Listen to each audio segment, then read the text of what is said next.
Me perdí en un bosque de Hungría, y una familia que no hablaba mi idioma me salvó de algo que no quieren que cuente.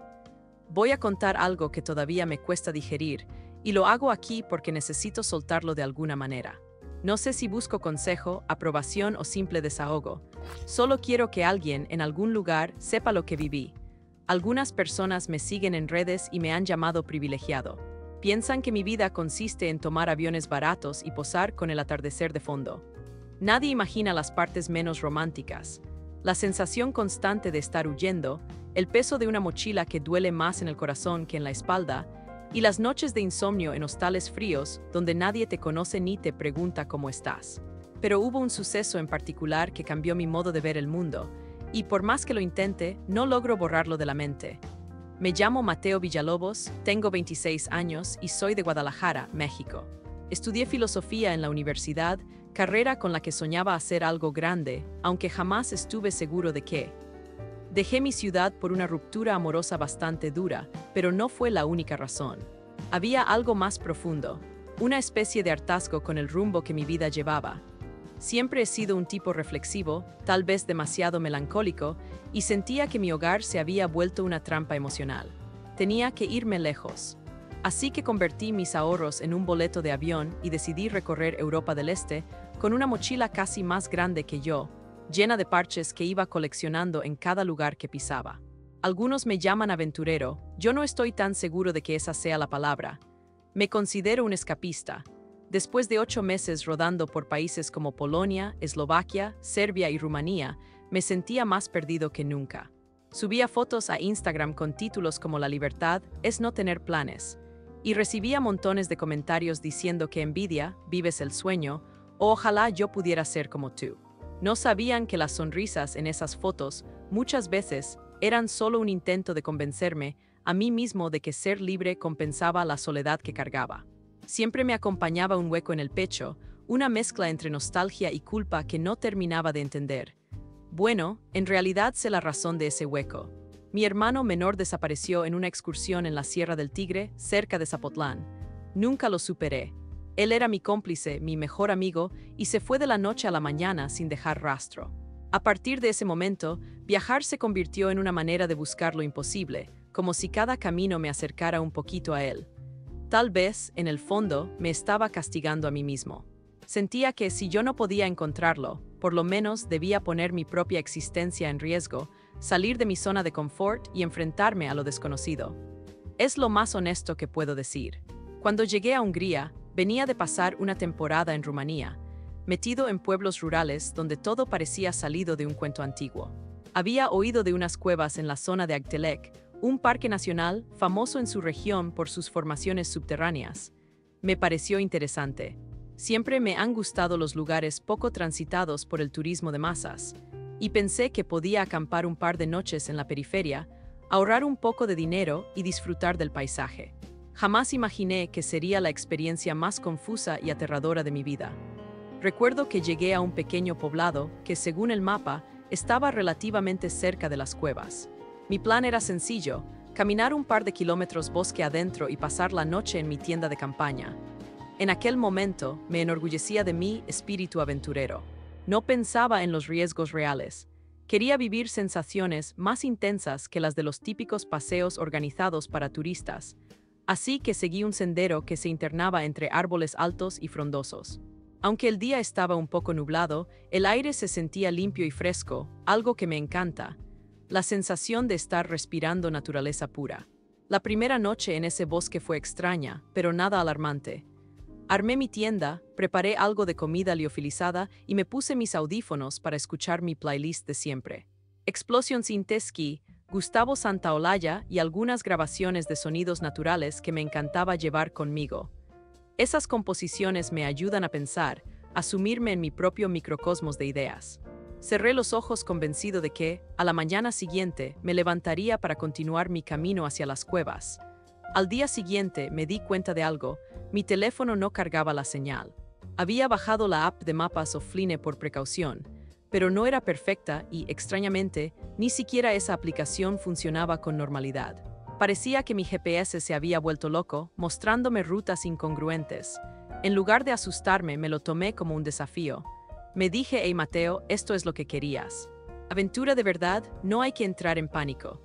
Sin embargo, mi optimismo empezó a desdibujarse cuando, tras avanzar varias horas, no encontraba ningún claro que indicara una salida o un camino.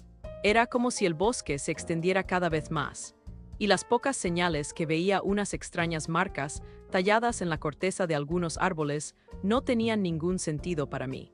Eran símbolos que no reconocía, parecían letras, pero no de un alfabeto que yo conociera. Pensé que tal vez eran inscripciones muy viejas, folclore local o simples rayones hechos por excursionistas borrachos.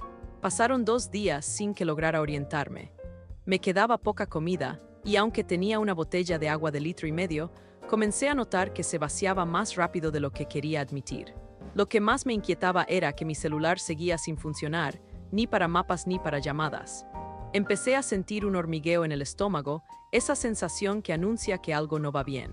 Aún así, mi lado idealista me decía, no te preocupes, pronto encontrarás un camino o una aldea.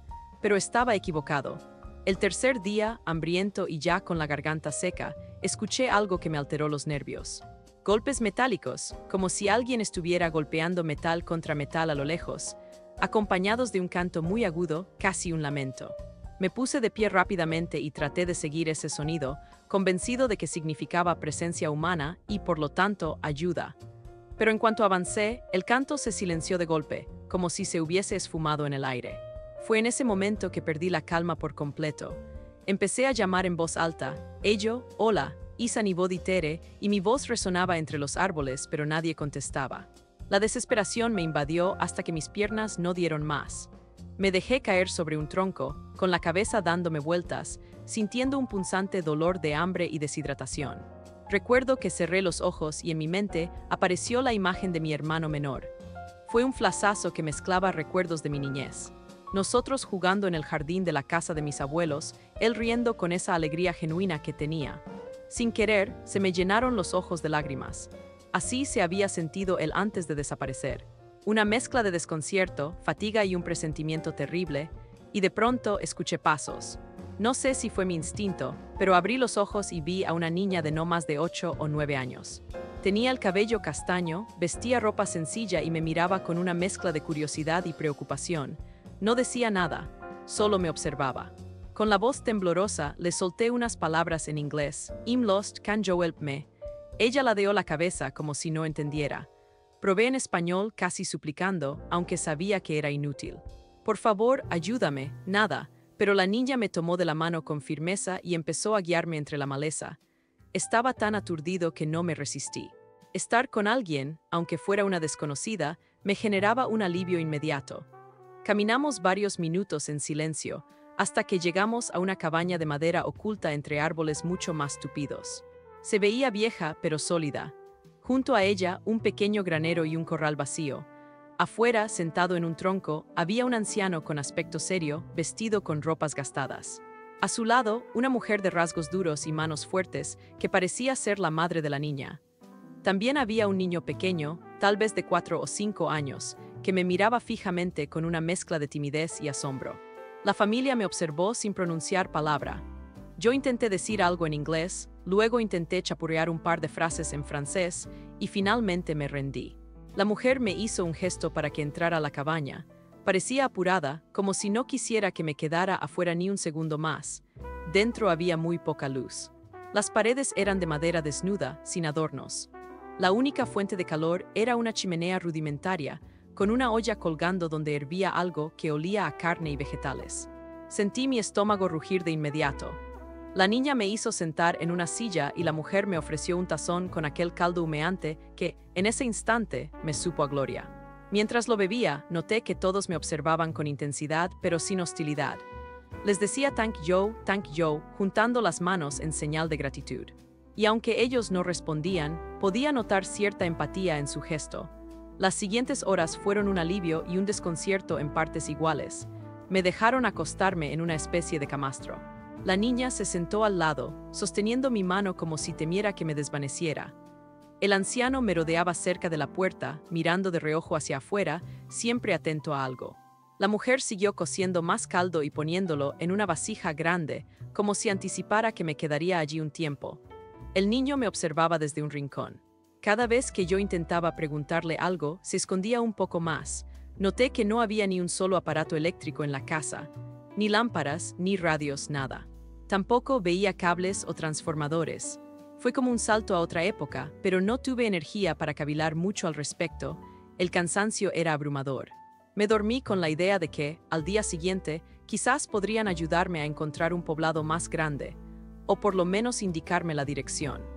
Sin embargo, a la mañana siguiente, cuando quise salir temprano para orientarme, la niña, con el ceño fruncido, me jaló del brazo y me condujo de regreso al interior. En sus ojos vi auténtico miedo. El anciano ni siquiera discutió, simplemente asintió cuando ella me bloqueó el paso.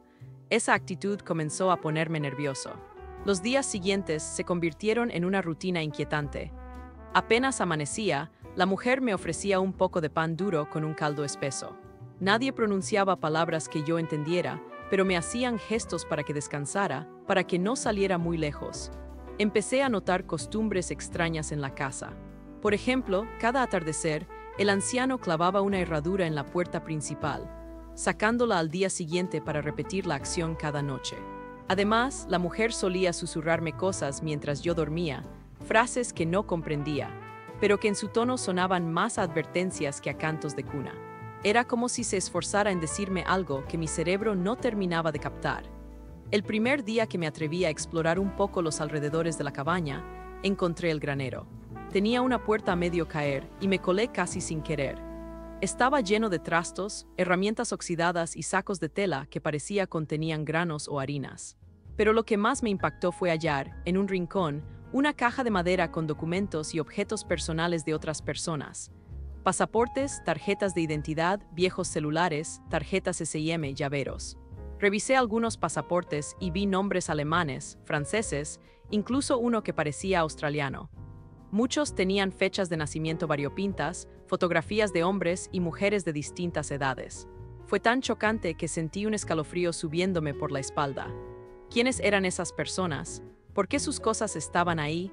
Intenté encontrar alguna pista, pero casi todo estaba escrito en húngaro, y mi único conocimiento de ese idioma se reducía a palabras sueltas que no me servían de nada. La realidad me golpeó. No era el primer viajero que llegaba perdido a ese lugar. Algo raro estaba pasando, y no sabía si esa familia era heroica o siniestra. Lo cierto es que me seguían tratando con cierta ternura, como cuidándome de algo, pero a la vez sentía que querían mantenerme allí contra mi voluntad. Aquella noche, apenas pude conciliar el sueño. Cada vez que cerraba los ojos, me imaginaba la escena de esos turistas a los que pertenecían los pasaportes. ¿Qué fue de ellos? ¿Se marcharon en paz o algo los asustó tanto que dejaron sus pertenencias atrás? La mujer de la casa volvió a susurrarme en plena madrugada, pero esta vez sonó más ansiosa. Abrí los ojos y pude notar que, tras las ventanas, algo como una figura se movía entre las sombras del bosque. Fue apenas un instante, un parpadeo en el rabillo del ojo. Cuando me incorporé para mirar mejor, no había nada. Al segundo o tercer día de estar en esa cabaña, la presión mental se hizo insoportable. No entendía el idioma, no entendía por qué no me dejaban salir por la noche. Veía la preocupación en sus miradas, especialmente la de la niña, como si algo en el bosque me fuera a devorar en cuanto me alejara. Pero yo sentía que tenía que largarme de allí y buscar ayuda. Sin GPS, sin lengua común, sin puntos de referencia, igual pensaba que cualquier movimiento era mejor que quedarme congelado. Así que esperé a la madrugada siguiente, esa hora en la que todos parecían dormir. Recogí mi mochila, la muy pesada, llena de mis pocas pertenencias, y emprendí el paso hacia la puerta principal. No bien crucé el umbral, escuché un crujido detrás de mí. Era el anciano, que se levantó con una velocidad sorprendente para alguien de su edad. Se plantó frente a mí con la mano extendida, en un gesto que no era agresivo, sino casi de súplica.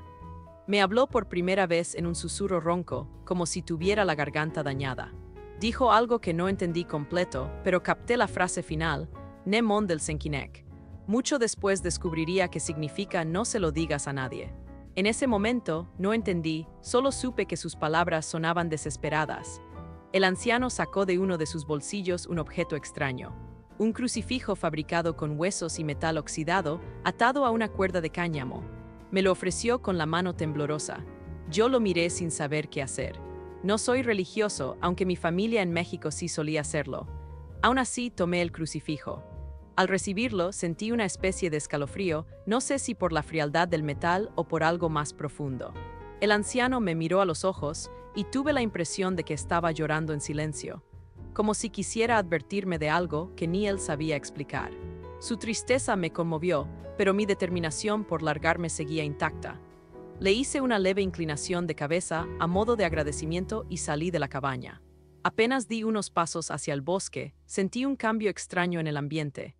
El aire se volvió denso, el silencio era sobrecogedor y lo único que percibía era el latido de mi corazón, cada vez más acelerado. Caminé sin rumbo, intentando no hacer ruido, casi como un ladrón en la noche. De pronto, muy a lo lejos, escuché ese mismo canto agudo y unos golpes metálicos repetitivos, como si alguien estuviera marcando un ritmo siniestro. Me vinieron a la mente todas esas historias de folclore europeo que había leído alguna vez. Leyendas sobre almas errantes y bosques malditos. Sentí miedo, un miedo que no era simplemente el de perderme, sino algo más primitivo, como si estuviera invadiendo un territorio que no me pertenecía. Conforme avanzaba, me pareció ver sombras corriendo entre los árboles, figuras demasiado altas o demasiado delgadas para ser humanas.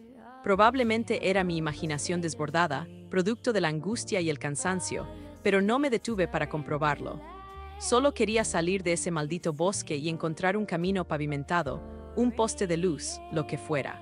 Corrí hasta que mis pulmones ardieron y tuve que parar. Entonces oí un grito desgarrador que provenía de una zona cercana. Un grito humano, inconfundiblemente cargado de dolor y pánico. Me quedé inmóvil, con los pelos de punta. Escucharlo en medio de tanta oscuridad me congeló la sangre. Pensé que podría ser otro viajero en problemas, pero el terror me impidió moverme. Por un segundo, imaginé a mi hermano pidiéndome ayuda, recordé su rostro el día que se fue a acampar y nunca regresó. Quise correr hacia el grito, pero mis piernas no respondieron. Fue entonces cuando, a mis espaldas, apareció el anciano de nuevo. No tengo idea de cómo me encontró. Me tomó del hombro con firmeza y en lugar de arrastrarme de vuelta a la cabaña, simplemente me miró con una compasión que me rompió por dentro. Sus ojos estaban llenos de lágrimas. Con su mano levantó el crucifijo que llevaba yo colgando y lo apretó, como si insinuara que aquello era mi única protección. Después me soltó y se alejó sin decir nada más.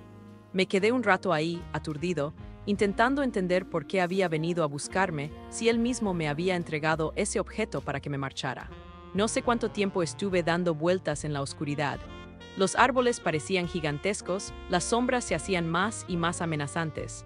De pronto, un cansancio brutal me venció. Mi cuerpo y mi mente colapsaron, y me desmayé. Lo siguiente que recuerdo es despertar con la luz del día pegándome en los párpados. Estaba recostado a los pies de un árbol con un símbolo tallado en su corteza. Era uno de esos grabados extraños que había visto antes, como un alfabeto olvidado. Mi mochila yacía a mi lado, y contra todo pronóstico, mi celular estaba encendido, con batería suficiente y con señal. Miré la pantalla y esta mostraba la hora y la fecha correctas. Parecía funcionar con normalidad, como si jamás hubiera tenido problemas. Fue la sensación más surrealista de mi vida. Me incorporé, revisé la zona y no vi la cabaña por ningún lado. De hecho, el bosque me resultaba un poco distinto, como si de pronto algo hubiese cambiado en la geografía del lugar. Estaba desconcertado, pero mi instinto me dijo que tenía que aprovechar el milagro de la señal en mi teléfono. Marqué un número de emergencia local que encontré en internet y balbuceé lo poco de húngaro que sabía. No sé ni cómo me entendieron, pero conseguí la localización aproximada de un camino principal. Guardé mis cosas y caminé durante horas hasta llegar a un pequeño pueblo. Allí, la gente me miraba con desconfianza. Parecían reacios a hablar conmigo, y no entendía si era un problema cultural o simplemente les caía mal mi apariencia desaliñada, con barba descuidada, ropa sucia y la mirada de un loco que ha visto fantasmas. Finalmente, un hombre de unos 40 años, que chapurreaba algo de inglés, se acercó para ver si necesitaba ayuda. Le hablé de la cabaña, de la familia que me había salvado y de lo que vi. Él frunció el ceño, me pidió que le repitiera los detalles, y cuando mencioné la existencia de otros pasaportes y esos ruidos extraños, se puso pálido. Luego miró a su alrededor como cerciorándose de que nadie más escuchara. Con voz temblorosa, me soltó algo en inglés entrecortado: si viste algo, olvídalo. A todos nos conviene. Esa frase retumbó en mi cabeza. Le pregunté por qué, pero se limitó a negar con la cabeza y se marchó sin decir nada más. Me sentí completamente descolocado. No sabía si lo que viví fue real o una pesadilla febril. Sin embargo, tenía pruebas de que algo pasó. Llevaba el crucifijo atado a mi cuello, ese horrible cruce entre huesos y metal oxidado. Y en mi celular había unos cuantos tramos de notas de voz inconexas que parecía que grabé en algún momento durante mi extravío. La mayoría eran ruidos, sollozos, sonidos de ramas quebrándose y un murmullo irreconocible. Jamás tuve el valor de reproducirlas completas. Me aterraba la idea de descubrir algo que prefería no entender. Después de solucionar el papeleo básico, como extender mi visa de turista para no meterme en problemas con la policía, conseguí un autobús que me sacó de ese pueblito y me llevó a Budapest, donde pasé unas cuantas noches antes de volar de regreso a México. Me inventé la excusa de que ya había tenido suficiente aventura y que era hora de volver. Pero la verdad es que simplemente no podía quedarme más tiempo. Aún así, cada noche en Budapest tuve pesadillas. Soñaba con la niña tomándome de la mano, con el anciano mirándome con lágrimas en los ojos, con ese canto agudo resonando en la oscuridad. Me despertaba sudando, sin poder explicar nada a nadie. No lo conté a ningún conocido, salvo a un par de amigos muy cercanos que me recibieron en Guadalajara. Les dije lo mínimo y noté sus expresiones de incredulidad. Me di cuenta de que, incluso si me creían, no iban a entender. ¿Quién podría comprender este tipo de experiencia sin tacharla de delirio? Así que opté por callar. Me reactivé en mis redes sociales publicando solo lo que la gente quería ver: fotos de lugares bonitos, anécdotas de la comida local, recomendaciones de hostales. Era como si una parte de mí hubiera decidido enterrar aquel capítulo en lo más profundo de mi memoria. Regresé a vivir con mis padres una temporada y me costó mucho adaptarme a la cotidianidad. Me apunté a un curso de posgrado en filosofía, tratando de retomar una vida normal, pero sentía que no encajaba. Las clases me parecían absurdas y reales. Las discusiones sobre metafísica me provocaban ansiedad, como si hubiera visto algo más allá de lo que cualquier libro pudiera describir. La gente me seguía preguntando por mi viaje y yo respondía con lugares comunes. Estuvo increíble, conocí gente muy buena, la comida era barata, bla, bla, bla. Nunca mencioné el bosque ni la familia. Me encerraba en mi cuarto a escuchar mis viejas playlists de Explosion Sintesky y Gustavo Santaolalla, intentando calmarme. A veces ponía grabaciones de folclore balcánico y cerraba los ojos, recordando ciertos sonidos que escuché en Hungría, tratando de hallarle sentido. Una noche, unos meses después de mi regreso, me invitaron a un podcast local que entrevistaba a viajeros. Me contaron que recorriste Europa del Este. Decían: cuéntanos la experiencia más intensa que hayas tenido. Sentí un nudo en la garganta. En un impulso extraño, estuve a punto de soltar toda la verdad. Tenía ganas de gritar. Fue en ese bosque cuando me di cuenta de que nuestro mundo es más frágil y extraño de lo que jamás imaginé. Pero me contuve, simplemente no podía. Así que dije algo vago: la experiencia más intensa fue acampar cerca de unas cuevas en Hungría. Dormir en silencio a veces no significa paz. Lo dije como si fuera una frase misteriosa sin contexto. Vi que algunos de los presentes se quedaron esperando más y yo simplemente me encogí de hombros. No había más que explicar. ¿Para qué si nadie lo entendería? Desde entonces, siento una extraña conexión con las noches sin luna. A veces me despierto a medianoche con la certidumbre de que algo está a punto de entrar a mi habitación. Oigo aquel canto lejano, aquellos golpes metálicos que retumban en mi cabeza. Y en mis sueños siempre aparece la niña de ojos tristes, como si quisiera avisarme de un peligro que no se ha terminado. Despertar se convierte en un alivio a medias, porque abro los ojos y veo, colgando de un clavo en la pared, el crucifijo de huesos y metal oxidado. Lo he intentado quemar y tirar un par de veces, pero siempre me echo atrás. Es lo único que tengo que demuestra que mi historia no es un mero producto de mi imaginación. He leído un poco de húngaro a través de libros electrónicos, intentando descifrar posibles leyendas o historias de la región de Agtelec. Encontré referencias vagas a bosques donde los nombres se borran, donde la gente pierde la memoria o no regresa igual. Pero no hay fuentes oficiales, solo retazos de relatos orales que se pierden en el tiempo. A veces creo que ese bosque protege algo antiguo, algo que no pertenece a la lógica moderna. Y de alguna forma, esa familia es parte de un linaje que lo entiende y lo enfrenta. Pero todo esto son teorías mías, hipótesis de un viajero idealista que tal vez roza la locura. Más adelante, traté de contactar a algunos de los dueños de esos pasaportes o documentos que vi en el granero. Fue un proceso difícil, porque apenas recordaba fragmentos de nombres y nacionalidades. No tuve éxito, eran personas imposibles de rastrear. Conseguí un par de correos electrónicos a base de conjeturas, pero jamás obtuve respuesta. Esa falta de resultados me carcome el cerebro. ¿Será que nadie más sobrevivió? ¿O sencillamente no quieren recordar?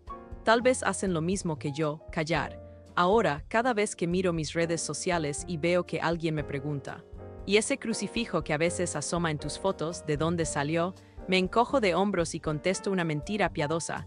Es un recuerdo de un pueblo antiguo. Nunca doy más detalles. Me aterra la idea de contarlo y que nadie me crea.